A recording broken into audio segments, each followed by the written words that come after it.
What is it, do you think, that attracted Donald Trump, the real estate developer, the brand expert, to politics from such an early point in his life? Donald Trump has always been attracted to public life, to living life inside the headlines. His father, Fred, was a public figure, but so much more private.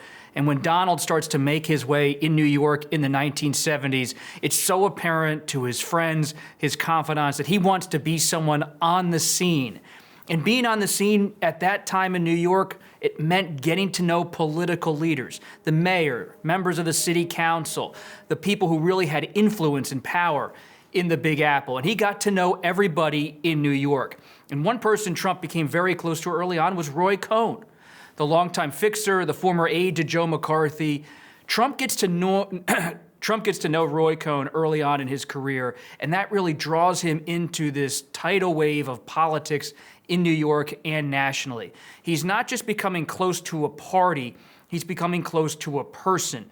Trump's politics were forged by Roy Cohn in the 1970s and 1980s. This was not someone who rose up the ranks as a Democrat or as a Republican. He was someone who wanted to be an operative, a schemer, someone who had the inside take on whatever was happening. Never driven by ideology, Trump is driven by being in the room, wanting to exert power. There's a particular kind of politics that he's interested in from the very beginning, and that flows throughout his presidency. And you mentioned Roy Cohn. When he goes up to New Hampshire, it's another Roy Cohn protege, Roger Stone, who's there with him. What's the role of Roger Stone in shaping Trump, even in those early years, if that's the way the relationship goes? Donald Trump sees Ronald Reagan on the rise in 1980, 1984, and he becomes close to someone who was associated with the Reagan campaign, Roger Stone. He also knew Stone was close to Roy Cohn. And after Roy Cohn's death, he's looking for a replacement Roy Cohn. Who's going to be that person in his life that he can lean on politically and legally, someone who can make stuff happen for Trump?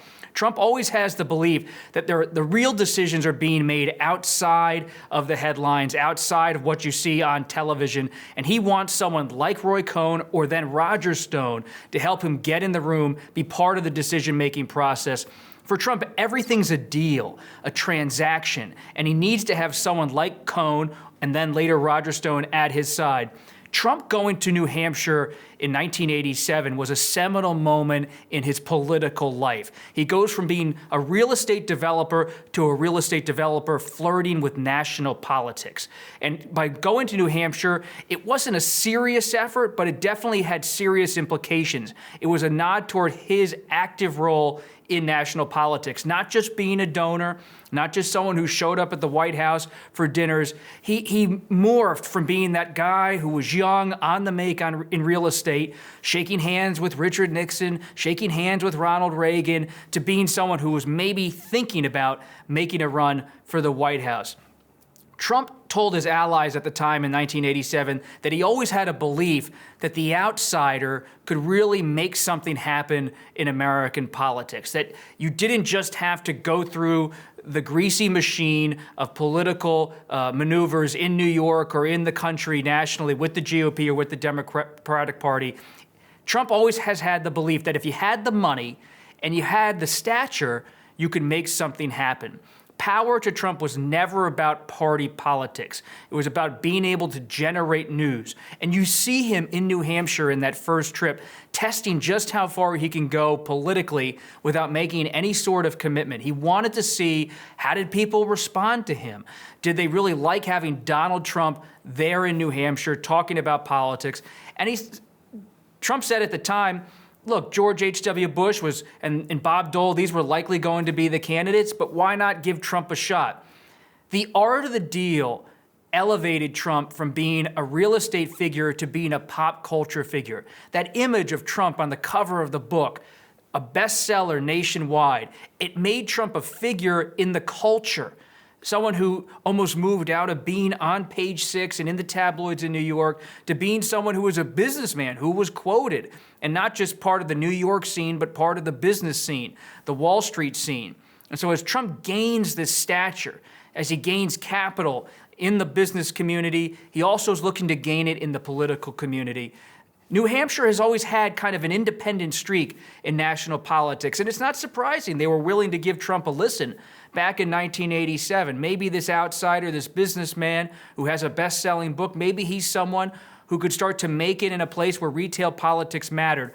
But Trump wasn't going to New Hampshire to shake hands and go to the Red Arrow Diner. He was trying to see if his pop culture celebrity could translate into politics. 1987 is the beginning of Donald Trump's presidential journey. I mean, there's all sorts of issues that he goes from one place to another on, and that doesn't seem to particularly care about abortion, things like that. But there are some things that do resonate throughout, and he gets involved in the Central Park Five case and crime and really divisive, racial issues in New York. What is it that draws him to that kind of politics? What is it? Is it something about him, or he recognizes a political opening in issues like that?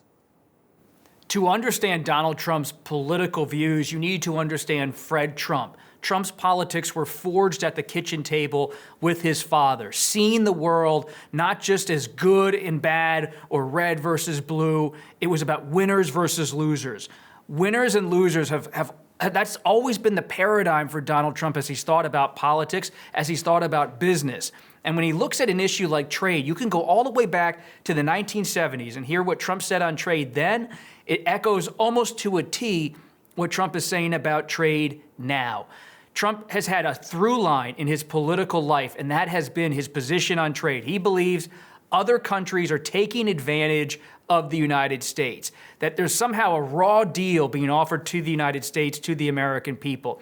And that has been a piston in his political career and his business career, viewing others as somehow taking advantage, taking a cut, and he wants to be the person who addresses it bluntly. He did it in his business career and in his political career. He's always been someone who resonated with working people because they share a lot of times the same suspicion he has, which is that somehow the United States is being taken, that nobody's getting a good deal, especially when it comes to trade with the United States.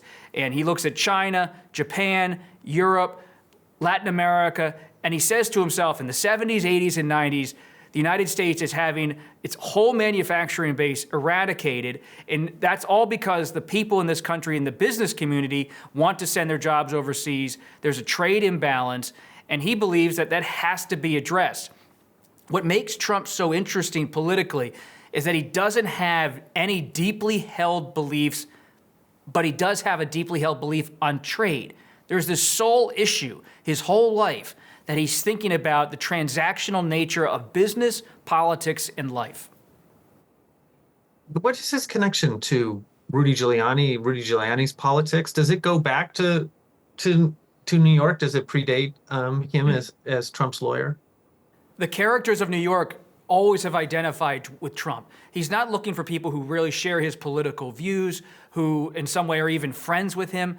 Trump doesn't necessarily have close friends in the political world. He's looking for people who speak the same language as him, someone who understands New York, what it means to be in the New York Post, what it means to work with the mayor and try to get a building put up downtown. Trump is always someone who looks to people with that New York sensibility, that Manhattan sensibility. He comes from the outer boroughs, but he's trying to have a Manhattan way of life. And so he's like a magnet being drawn to people like Roger Stone, like Rudy Giuliani, Roy Cohn. These are New York people to their core, as is Trump. And he's part of this whole group in the 70s, Studio 54. New York's kind of on its way back after having some tough times in the mid and early 1970s. Trump's been part of this revival, and he wants people who connect with him. He's a fast talker. He's a deal maker. And one day you can be cold with him. The next day you can be hot with him. It's all about what you're saying to him now, what you have to offer to him today. Throughout his whole life, people have said about Donald Trump, the most important person to Donald Trump is the person who spoke with him last. Because he's always trying to say, what's in front of me right now? How am I going to react? And people who know him always say he's looking at people, he's evaluating people. Is this person going to help me or hurt me? Friend or foe? can I make a deal with this person or not?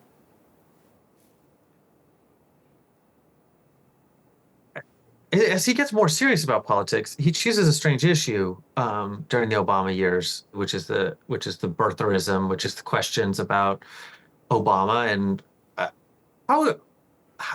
what attracts him to that controversial issue, that conspiracy theory that's dismissed by many people even in the Republican Party at the time. What draws him to something like that? This is a great question because the origin of Donald Trump's 2016 campaign is not really 1987. It's not the art of the deal. It's 2011, 2012. To understand why Donald Trump was able to become the presidential nominee for the Republicans in 2016 and again in 2020 and again in 2024, it's because birtherism gave him this foundation with the base that has connected him in such a visceral way that they've never really wavered from him from that moment. It's taken him a long time from 2011 to build the political base he needed to become the Republican nominee. But I covered Trump when he was doing the birther movement. And this was a racist campaign against an incumbent president of the United States who was black. And he was questioning President Obama's love of country and Obama's credentials. And he was doing it with total lies across the board and engaging and stoking conspiracy theory. What was so revealing about the birther moment is how Republicans responded. Instead of saying, you're banished from the party, what happened? Mitt Romney accepts Trump's endorsement in Las Vegas. What happens just a few years later? Trump's allowed to become part of the Republican debates. He's allowed to become part of the Republican Party at a high level. Trump never had to pay a cost for engaging in racist conspiracy theories about President Obama. And I've covered Trump for long enough to know he will always test the bounds of how far he can go. And he saw with birtherism that no one was going to try to stop him. Sure, some Republicans, many Democrats wagged their finger, some expressed outrage, but he was always allowed to stay in the tent. When Trump sees he can offer this kind of racially charged, racist language about Obama, questioning whether he's even an American, he knows that this Republican Party is soft. It's perhaps primed to be taken over by him or someone else because there's no real norm anymore that's guiding the Republican Party. Trump is often credited with shattering the norms of the GOP. But what he recognized with birtherism is that the norms didn't really exist. He was able to walk right in and espouse birtherism and get away with it. I mean, is there something about Trump where he comes from that attracts him to the conspiracy theories, to something like birtherism, to later other similar conspiracy theories? Trump has never seen his role in public life as something that needed to be guided by any sort of rule of engagement, that he needed to be careful about his language. He's always been Cavalier. You go back to his earliest public comments in New York. He was always willing to criticize people, espouse conspiracy theories, to talk about things he wasn't certain about, hasn't proven, hasn't confirmed, but he's willing to put it out there. Trump has this tendency, and I'm not a psychologist, but always to be able to float things out there without confirmation, without really knowing if what he's talking about is real or verifiable, but he'll talk about it. Throughout Trump's life, and you can find clip after clip of this, he goes, well, a lot of people are saying, I'm hearing from a lot of people. A lot of people are saying, as some kind of excuse for pushing forward something he hasn't confirmed. But he loves this. He relishes the opportunity, whether it's at a rally or with birtherism, to put some conspiracies out there and just see what happens. It's almost like a gleefulness he gets from putting out a rhetorical or questionable statement that's really a bomb that could explode into the public debate, and he just wants to see what happens when he puts it out there. In the Access Hollywood moment, do you think that there was a question of what Trump was going to do based on who he was, based on his life story, of how he was going to respond to a crisis like that? Well, I don't know. Well, I mean, I was the first person to interview him after Access Hollywood, and So Access Hollywood breaks on a Friday afternoon. I'm sitting next to David Fahrenthold at the Washington Post, and this story is explosive, a nuclear story. Donald Trump on tape making comments about women that are lewd, vulgar. Many Republicans instantly said this is the possible end of the Trump campaign. Trump goes into bunker mode. He records this video that almost looks like a hostage video up at Trump Tower. And Republicans are calling for him to drop out of the race, to think about dropping out of the race. Trump spends Friday night looking at his options, talking to his advisors, says he's not getting out of the race. On Saturday morning, less than 24 hours later, I called Donald Trump on his cell phone, and he picks up and he says, "What do you want?" And I said, "On the record, are you staying in this race?" And he said, "I will never, ever withdraw. I will never withdraw."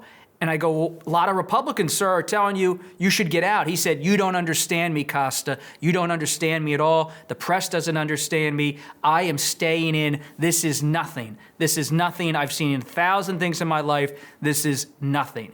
And he kept telling me repeatedly that he has been through so much in New York, in business, to see his businesses collapse, and then he comes back, and then he's derided publicly from the business side, the political side.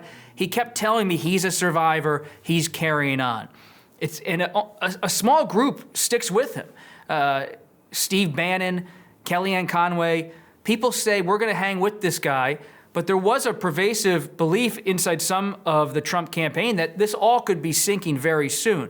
But Trump was adamant in our conversation that he was going to stay in the race and that he could galvanize his supporters regardless of how the media covered him and regardless of how traditional Republicans were unhappy with him. He never really saw himself as a Republican at that moment. He saw himself in our conversation as someone who would connect with working Americans on a grievance level and use that connection to push him into the White House. Everything else was sort of noise. He heard all the criticism about Access Hollywood, but he had this belief, going back to his time with The Apprentice, going back to his long years in New York, that most Americans, in his view, didn't care. They didn't have a moralistic streak or view of this in the way some Republicans did and some in the media did. He believed that this country, the people who could elect him president of the United States, saw things much more like he did, which is a shrug, that this is just Trump being Trump. After he wins the presidency, there's talk about Russia. There's a briefing at Trump Tower from the national intelligence, the leaders of the national intelligence community. There's talk about the dossier, which eventually leaks. What do you think is the impact of that on Donald Trump, who's just won the presidency? Does it change the trajectory, the way he enters the presidency? I remember speaking to Trump during the transition in late 2016, and there was all of the scrutiny on his dealings with Russia, and you could almost see Trump start to close up, that as he was about to enter the presidency, he began to view the FBI, the Justice Department, the media as aligned against him.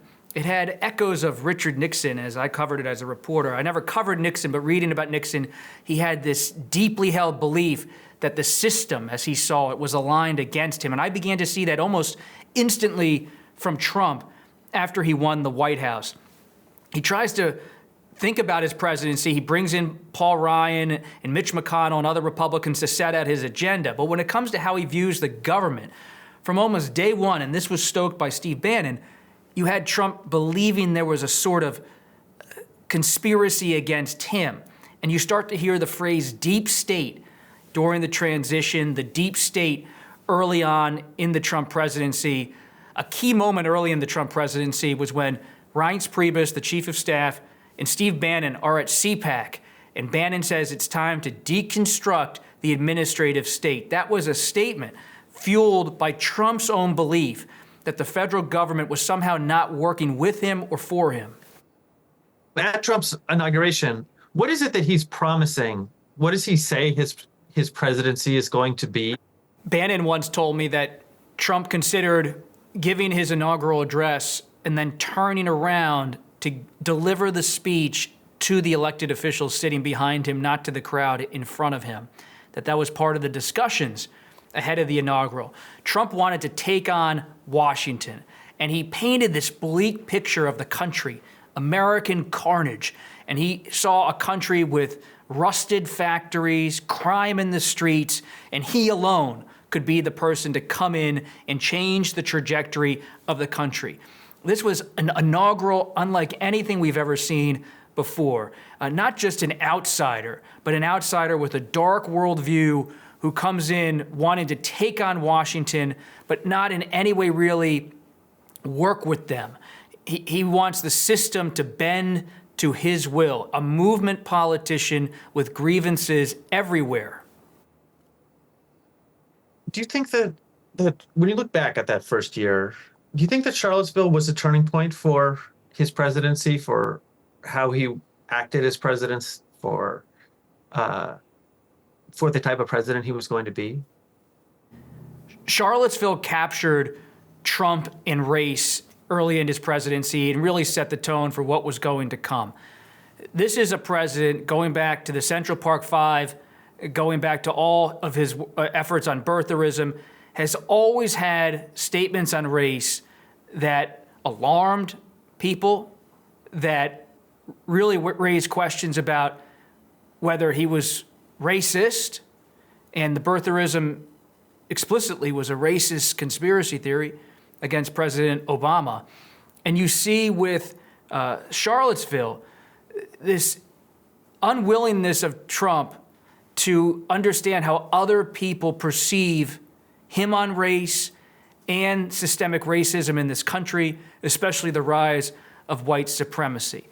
Only looking at Charlottesville through the prism of the monuments and of the protests about the monuments, in the view of many Trump allies I've spoken with, hurt Trump's ability to have a presidency that spoke to the country in a broad way on these issues. It kept him boxed in, they've told me, on race.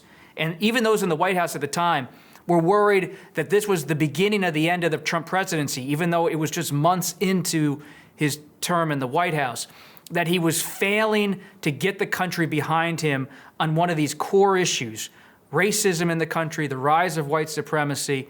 And that moment is when Joe Biden always said he was going to begin his own comeback, his own time to come back to the White House. So you see in Charlottesville the end of the idea for many in Trump's orbit that he could somehow become a transformational figure who united the country.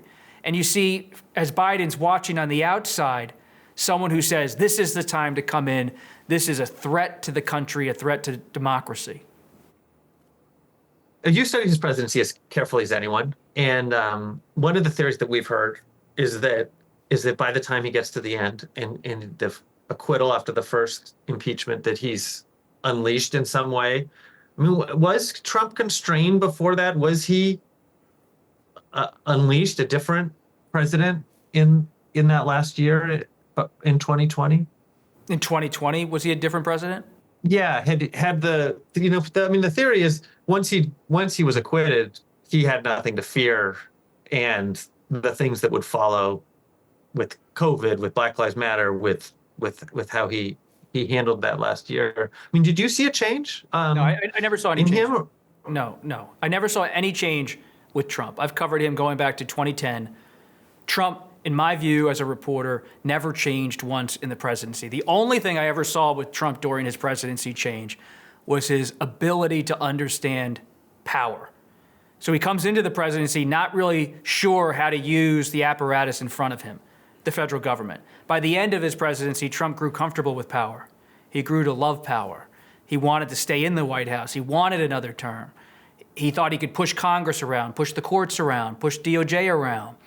And so this is someone who he matured as someone who could use power, exert power, but he never changed. The Trump I met in 2010, 2011 at CPAC and at conservative events covering them as a reporter is the same exact Trump I encountered at the end of his presidency. This is still someone who believes his own gut, his own intuition should guide everything. He's not guided by ideological ideas, by certain party principles, by a worldview. There are winners and losers. He wants to be a winner, and he is going to trust his gut on everything he does, from personnel to policy. I've never seen any presidency where someone has almost changed less. He aged, but he didn't change as a person. And anyone who really knows Trump and covers Trump says that he just became someone who liked being president.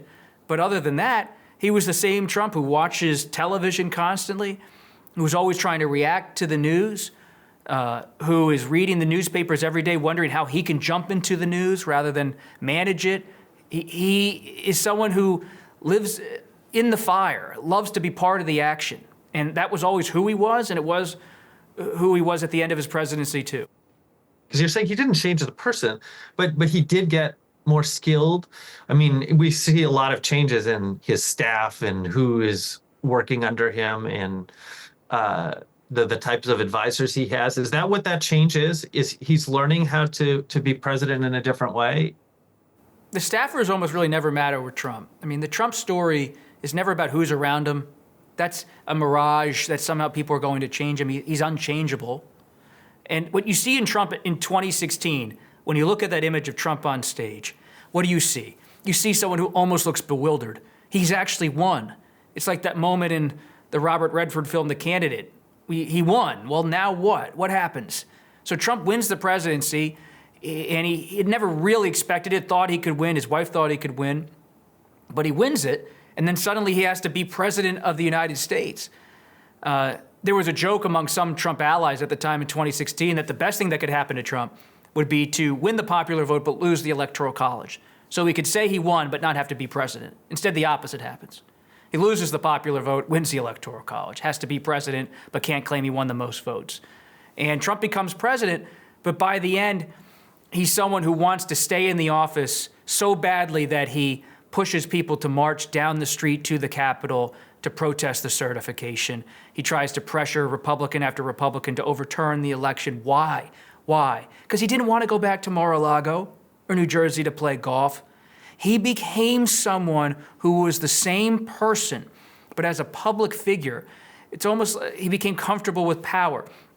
He finally wore the presidency like a suit that he really enjoyed. It was not something that he just kind of lurched into in 2016. It became the presidency who Trump was and all of the trappings of it, but especially the ability to change the trajectory of the country on policy, to really be at the center of all national and global conversation. That excited him. It electrified him more than anything that had ever happened to him in television or in the business world. Power was something he wanted to wield and hold on to. And we'll get to January 6th and to the violence there.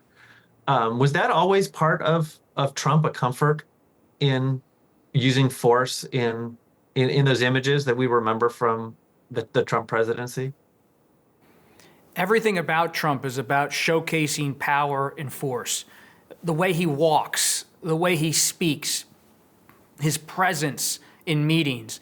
This is someone who wants to project strength, even though his critics see him as extremely weak, someone who is feckless, unfocused, unwilling to ever listen to feedback, doesn't really see the big picture of so many of these policy issues.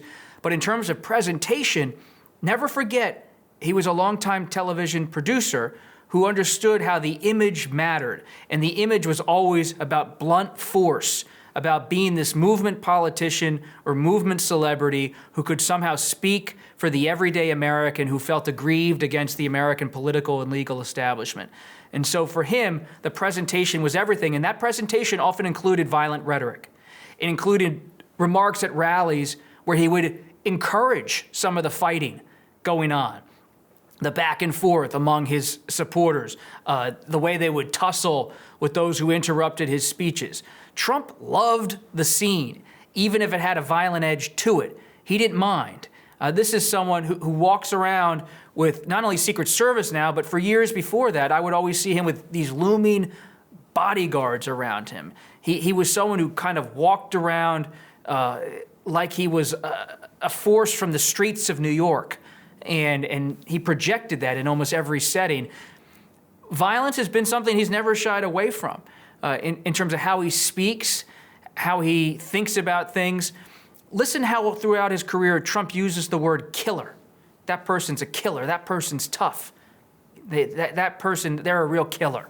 That tough is the highest compliment Trump can almost give. That word carries so much weight in his world. If you're tough, if you're willing to fight, if you're willing to throw your fists up, maybe not literally, but in an argument, in a public dispute, that really matters to Trump. That kind of bravado, oftentimes veering into violent imagery and language. That period, the January 6th committee calls 187 minutes, when Trump is at the White House, when he's being asked by, Kevin McCarthy, by his top aides, by his own family to say something, to intervene, to do something. I mean, you make it sound like almost like it's preordained based on who Trump is, how he's going to react. But his aides, everybody around him seems to think that this is going to be the moment he's going to, at least say that this should stop. How we understand what's going on for Donald Trump as the capital. The story of the aides is never relevant with Trump because it's a constant refrain of we're trying to do this with him, we're trying to do that. People talk about Trump who've worked for him like he's a child. He's the opposite of a child. He's an adult. He's an adult who has real perception of what he's doing and what's going on. To speak of Trump like a child confuses who he is and what he's up to. Every time I've interacted with him, covered him, he is an adult who's constantly evaluating whether people are helping him or not, and he sees life through television. If it's not on TV, it doesn't carry much value to him. To have real stature in his inner circle as a surrogate or as a staffer, what's the best way to become highly esteemed by Trump? Get on TV. Be good on TV. If he sees you on TV, he says, well, this person's good enough to be on TV. Communication, celebrity, stature, being on TV matters to Trump. Watching January 6th on TV was the most Trump thing that you could ever conceive because it wasn't about what the details that were happening, whether Mike Pence was safe or not. He wanted to see how it was playing on TV. It was an episode of the Trump show, a violent one, a bloody one, but it was an episode of the Trump presidency, and he was going to watch it from his dining room adjacent to the Oval Office. He was going to watch it all. His eyes transfixed to that big TV that he put up himself, and he watched it minute after minute. Even as aides came in and pleaded with him, he wasn't going to be distracted. He wanted to see what his people were doing. He was captivated on the night of January 5th. He was so captivated by his supporters, he kept the door of the Oval Office open so he could hear the cheers outside on Freedom Square as they gathered ahead of January 6th. They were playing music, singing songs. Trump loved it. Trump loved the idea of people who were so loyal to him, they'd gather at the Capitol, break into the Capitol, and see what happens. It's a very Trump way of looking at the world. He didn't march up Pennsylvania Avenue, but he didn't mind that his people did. He told them to do it. I think the challenge with looking at Trump is so often people go, well, how could this happen? How could he let this happen? If you know Trump and have covered Trump, you know that this is very Trump, that he was always going to see what happens. Whether it's floating birtherism out there or floating the blocking of a certification of an election, he loves to just roll the ball down and see what happens. Even if it has drastic constitutional, legal consequences, so be it for Trump. Because his entire life, he's tested the bounds of what's appropriate, of what's legal. And now with January 6th, he saw an opportunity to say, maybe I can stay in power. But people said, you have to concede, sir. You have to move on. That certification is going to happen. Trump doesn't accept norms. He doesn't accept rules. He doesn't accept traditions. This is a president who is a person who disregards almost everything when it comes to how things are, quote, supposed to be. And that's where his power comes from, to disregard the guideposts that shape everyone else in American politics. He's willing to not only ignore them, but destroy them. How hard is it for him, the period after January 6th, as he goes down to Mar-a-Lago, the guy who never wants to lose, and maybe he has or hasn't admitted in his own mind that he lost the election, but he's no longer president. Is that a difficult period for him, or does he adjust to that immediately? From day one in 2021, It was about two things: playing golf and getting ready for 2024. There was never really a question of whether he would run again. He doesn't concede, and he never even admits he's lost defeat to any of his friends in 2021, 2022. Trump spends the first year out of the White House out of the picture, but really looking towards 2024 and believing he can come back. And there was no effort to ever say to President Biden or anyone else that he was willing to be an ex-president who could be somewhat agreeable on different fronts. There was no retreat from public life. This is actually a really important point. Trump's decision to stay in public life and to dominate the Republican Party in 2021 is so historically unique. Can you imagine in 1981, Jimmy Carter still trying to run the Democratic Party? Inconceivable. Can you imagine in 2001, Bill Clinton, let's not even say Bill Clinton, let's use who lost. Let's say George H.W. Bush in 1993 after he loses in 92, somehow looking towards 96 and a comeback? No one would have ever imagined that. Trump loses and says, I'm going to stay in total control as much as possible. The tell for Trump that he was still in control, even though he was out of power, was when Republicans in the Senate did not vote to convict him in the impeachment trial. When he saw Republicans buckle and not try to really toss him out of the GOP, he saw an opening. He saw an opening to stay in power, even if it was informal, and to become the person who was still the center of gravity in the party, because the party still had this undercurrent of fear about Trump. They looked ahead to their own primaries in 2022, and they said to themselves, we don't really want to be on the wrong side, not only of Trump, but of Trump voters. Trump's power in 2021 comes not from his own actions. It's about the continued grievance of his own supporters about his defeat. They can't let it go. He can't let it go. And therefore, the Republican Party essentially can't let him go. The other thing he has grievance about now are the indictments, the 91 indictments, the 4 cases against him. What do the cases against him reveal about him? What is his response about it reveal about him? Well, this is a long discussion, but quickly. The hush money payments trial tells you a lot about Trump and New York. This is someone who wanted to use not only Roy Cohn and Roger Stone, but his final fixer, Michael Cohen, to get things done, to make things go away. That Trump was going to be someone who didn't operate within the rules, who wasn't always advertising how he was spending money. And so the hush money payments trial is really a return to the Trump figure we know from the 80s, 90s, and early 2000s. Someone with Michael Cohen at his side, trying to get things done, dealing with infidelity, potentially, dealing with business issues.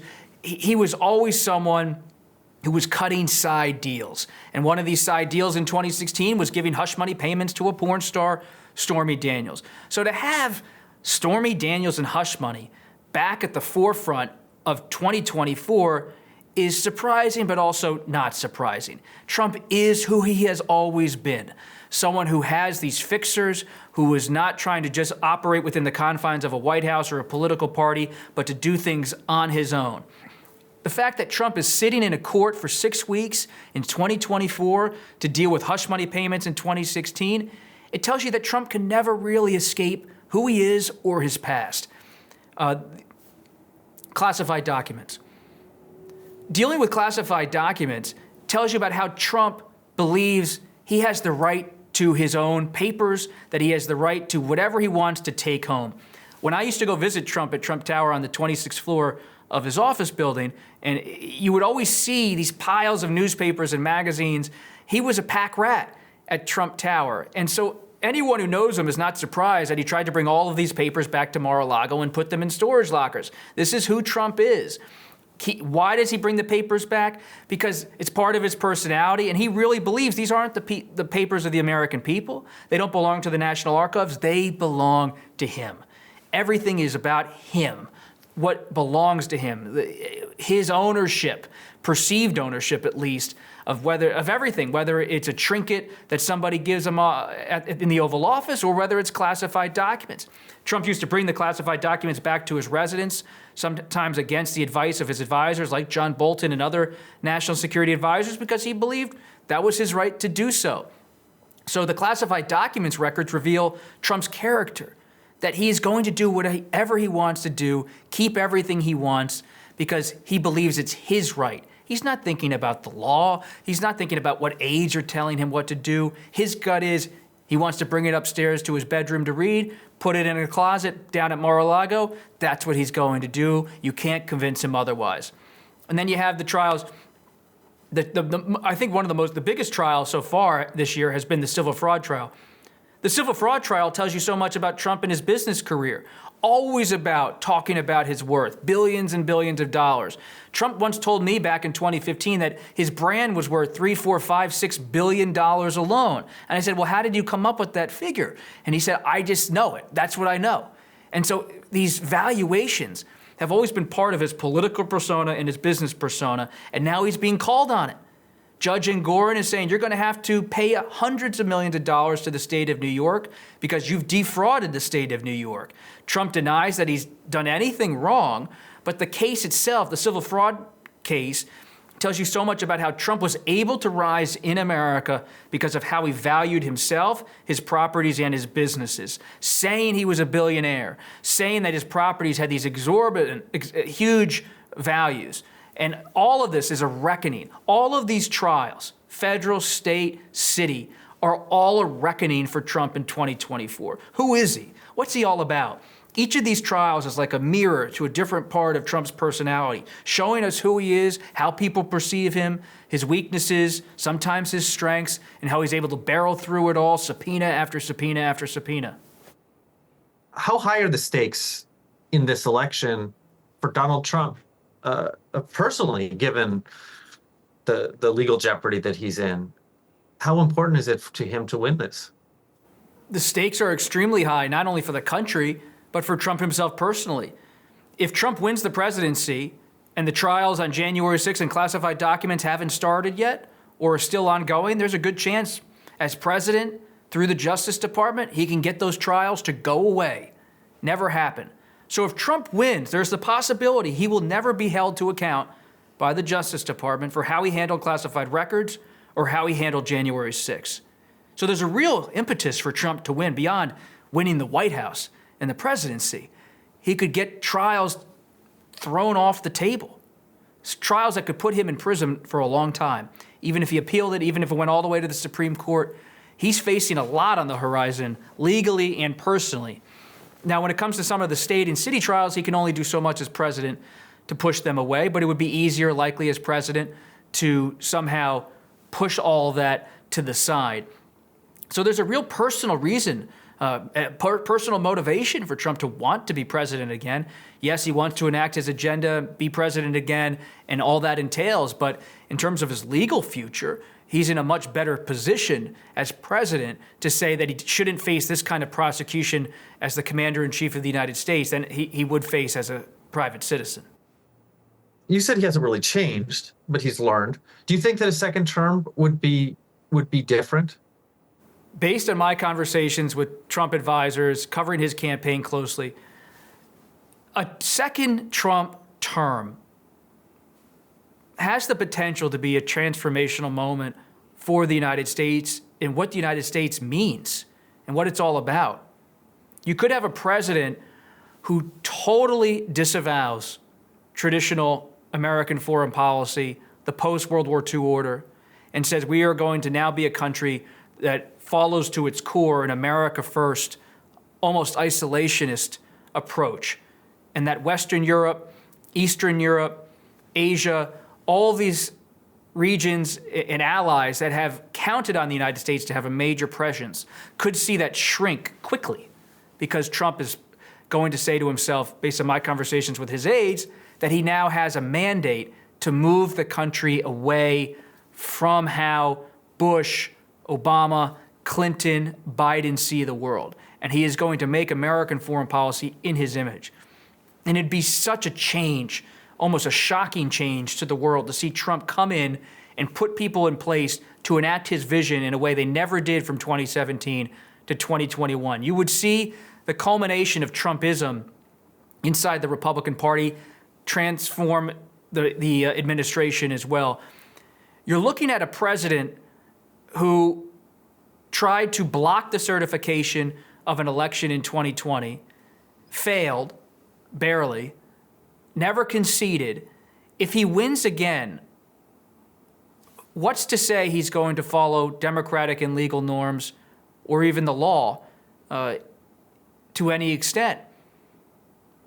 There's no guarantee from Trump in any interview he's giving that he somehow processed his conduct on January 6th, learned from it, prepared to assure the country that he's not going to act like that again. He was willing to build a pressure campaign at the highest level to block the certification of an election. If Trump was willing to do that, what else is he willing to do? And you see in his 2024 campaign a lot of talk about border security, crime, the economy. And on one level, Trump is running as a Republican, a run-of-the-mill Republican who's against President Biden's policies and is offering a more conservative agenda to the American people. And for many Republicans, that's enough. They look at Trump's campaign and they say, well, he might be a little out there. He might not be the best avatar for our views, but he's what we have as a nominee, and he's better than President Joe Biden. But the character of Trump remains unchanged, and it remains someone who's more determined, based on my reporting, to exert power and use power. So you're looking at a potential Trump presidency where the federal government is bending to the executive in a way we have not seen for a long time. Because if I learned anything covering the first Trump term, perhaps the only Trump term, is that Trump doesn't love Congress, doesn't love the courts, doesn't love the Justice Department and other agencies. He wants to be the one shaping policy, driving policy, not being told by advisors or officials what to do. He wants to be the one. And now at 77, 78 years old, he's looking at the final chapter of his political life, being one where he can be once again at the center with all of this institutional knowledge now of where power really exists within the presidency. He didn't have that in 2017. He has it now.